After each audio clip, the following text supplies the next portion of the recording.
bili u osnovi regularni.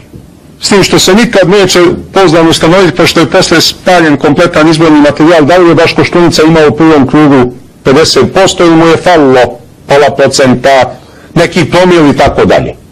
Ali oni su bili regularni, mi smo priznali Koštunici pobedu. Izbori za Saveznu skupštinu su u Srbiji bili regularni, u Crnoj Gori su bili pokradeni. Međutim, čekajte, mislite na savezni izbor? Samo su savezni bili. Dobro. Samo su savezni bili u septembru 2005. I to je ono do čega je DOS došao regularno. Sve ostalo je bilo na kriminalan način. Banda kriminalaca upala u Narodnu banku Jugoslavije. To sad potvrđuju i DOS-ovci, i Dušan Mihajlović i još neki kad su se zavadili sa Dinkićem. A ja sam to govorio pre 3 godine. Dobro. Banda kapetana Dragana upala u Saveznu upravu Carina. Pa nije dobro, to je veoma loše, gospodine sudiju. Čekajte da to malo, zbog ovog snimanja. Ne, vi ste mi to odgovorili. Banda kapetana Dragana upala, pa banda upala u Beogradsku banku, pa u razne druge institucije sistema. To je bilo kriminalno preuzimanje vlasti. Banda preuzela kontrolu nad policijom. Vi se sećate, niste mogli policajca nigde vidjeti na ulici tih dana. Policija je sad bila povučena. Iz ovih dokumenta možete da vidite, a to sam objavio u ovoj knjizi, kako je vrbovana cela policija. Policijski generali vrbovani. I od mafije i od stranih obavještajnih službi. Evo, ovdje nam je bilo bitno da ne ostane nerazjašnjeno i zbog vas i zbog suda i tužioca. Jer ste izgovorili takvu rečenicu pa bi moglo da se tumači ovako i onako. Zato sam vas ja upitao kako vi smatrate da vidimo, jer niste pominjali izbore, a sad ste to razjasnili, znači nije potrebno više. Nakon toga ste pominjali ovaj slučaj ubistva ministra Pavla Bulatovića. Ja nisam hteo da vas prekidam jer i po zakonu je tako da bi bilo potrebno da vas pustimo da u nesmetanom izlaganju iznesete ono što imate. Nisam hteo da vas prekinem u tom izlaganju, ali mi je dužnost da vas obavestim. Što se tiče tog postupka, meni je kolega moj iz našeg odeljenja dao zahtev za sprovođenje istrage koji je protiv vas pokrenut još pre možda godinu i nešto dana, kad ste bili pod imunitetom. Upravo za tu stvar koja se tiče, koliko se sećam, kvalifikovano je to kao davanje službene tajne. Vi ste se već izjasnili dosta oko toga, ali ako ste vi saglasni, pošto on hteo da jednostavno ja njega zamenim u tom delu da vas saslušam, ja sam voljen da vas saslušam kad ovo završite. Ne, to kad sljedeći put dođete. Ne bih ja, to nije moj predmet. Što se tiče tog odavanja službene tajne, ja se nikad nisam pozivao na imunitet. Što niste u Beogradu tražili da me saslušate? Ja sam jedno čekao taj proces da se pokrene. Šešelj, to nije moj predmet i ja prvi put saznam za taj predmet pred moj put ovamo. Gospodine sudio, ja se vama obraćam sve ono gospodine sudio. Vi se meni obraćajte se doktore Šešelj. Važi, saglasim. A to Šešelj nema smisla. Dobro, tako? Ovako. Znači ovako, doktore, znači predmet sam dobio pred polazak. A niste tada bili...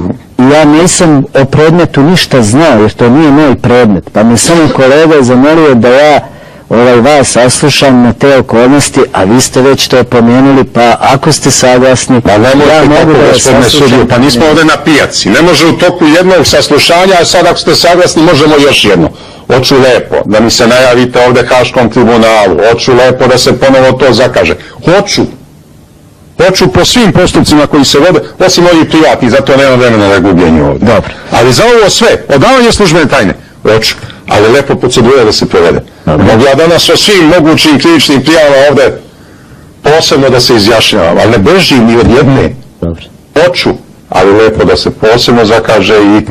Izjasnili dosta oko toga, ali ako ste vi saglasni, pošto on hteo da jednostavno ja njega zamenim u tom delu da vas saslušam, ja sam voljen da vas saslušam kad ovo završite. Ne, to kad sljedeći put dođete. Ne bih ja, to nije moj predmet. Što se tiče tog odavanja službene tajne, ja se nikad nisam pozivao na imunitet. Što niste u Beogradu tražili da me saslušate. Ja sam jedno čekao taj proces da se pokrene. Šešelj, to nije moj predmet i ja prvi put saznam za taj predmet pred moj put ovamo. Gospodine sudio, ja se vama obraćam sve ono gospodine sudio. Vi se meni obraćajte se doktore Šešelj. Važi, saglasim. A to Šešelj, do čega je DOS došao regularno. Sve ostalo je bilo na kriminalan način. Banda kriminalaca upala u Narodnu banku Jugoslavije. To sad potvrđuju i dosovci, i Dušan Mihajlović i još neki kao su se zavadili sa Dinkićem. A ja sam to govorio pre 3 godine. Dobro. Banda kapetana Dragana upala u saveznu upravu Carina. Pa nije dobro, to je veoma loše, gospodine sudiju. Čekajte da to malo, zbog ovog snimanja. Ne, vi ste mi to odgovorili. Banda kapetana Dragana upala, pa banda upala u Beogradsku banku, pa u razne druge institucije sistema. To je bilo kriminalno preuzimanje vlasti. Banda preuzela kontrolu nad policijom. Vi se sećate, niste mogli policajca nigde vidjeti na ulici tih dana. Policija je sva bila povučena.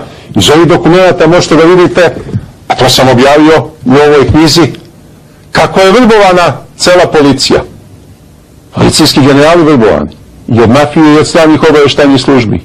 Evo, ovdje nam je bilo bitno da ne ostane nerazjašnjeno i zbog vas i zbog suda i tužioca.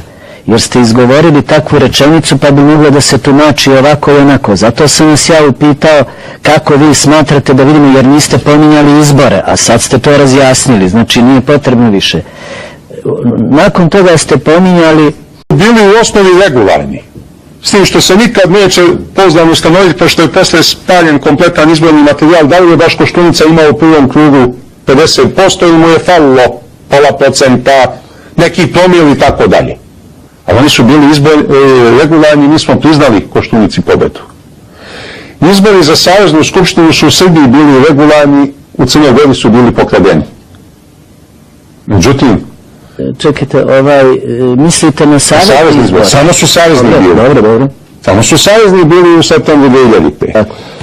I to je ono ovaj slučaj ubistva ministra Pavla Bulatovića. Ja nisam htio da vas prekidam, jer i po zakonu je tako da bi bilo potrebno da vas pustimo da u nesmetanom izlaganju iznesete ono što imate. Nisam htio da vas prekinem u tom izlaganju, ali mi je dužnost da vas obavestim. Što se tiče tog postupka, meni je kolega moj iz našeg odeljenja dao zahtev za sprovođenje istrage koji je protiv vas pokrenut još pre možda godinu i nešto dana, kad ste bili pod imunitetom.